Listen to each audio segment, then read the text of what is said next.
திறக்காம பொறக்கான்னு சந்தைக்கு போகிறேன். இது என்னன்னு கமெண்ட்டில் சொல்லிட்டு போங்க. இது ஒரு விடுகதை. இன்னைக்கு காட்டில் என்ன வேலைன்னு பார்த்துட்டிங்கன்னா வந்து கத்திரிக்காய் தான் பொறிக்க போகிறேன். கத்திரிக்காய் பொறிக்க போகலையில பார்த்தீங்கன்னா வெயில் பல்ல இழுத்து ஈன்னு அழிக்கிறக்க ஆரம்பிச்சிருச்சு. நான் பார்த்தீங்கன்னா கத்திரிக்காய் 2 டப்பா பொறிச்சு முடிச்சுட்டு தென்னை மரத்து நிழலில் வந்து உட்காந்துட்டேன். எங்கள் அம்மா யாராச்சும் இப்படி சாக்கில் கொட்டுவாங்களா?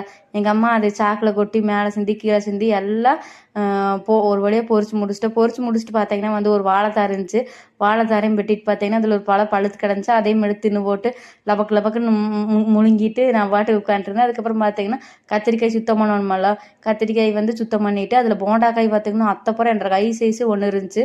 நீங்கள் பாருங்க. அதுக்கப்புறம் பார்த்தீங்கன்னா அதெல்லாம் சுத்தம் பண்ணி மார்க்கெட் எடுத்து போகையில் பார்த்தீங்கன்னா அது வந்து கீழே விழுந்துச்சு. இது என்னடா எனக்கு வந்த சோதனைன்னு சொல்லிட்டு விடுவோமா, அதையும் நம்ம அந்த சோதனையெல்லாம் கடந்து சாதிக்கிறது நம்மளோட இது அப்படின்னு சொல்லிட்டு நான் வந்து அதையெல்லாம் எடுத்து மறுபடியும் தண்ணியெல்லாம் ஊற்றி கழுவிட்டு மறுபடியும் மார்க்கெட்டுக்கு எடுத்துகிட்டு போயிட்டேன்.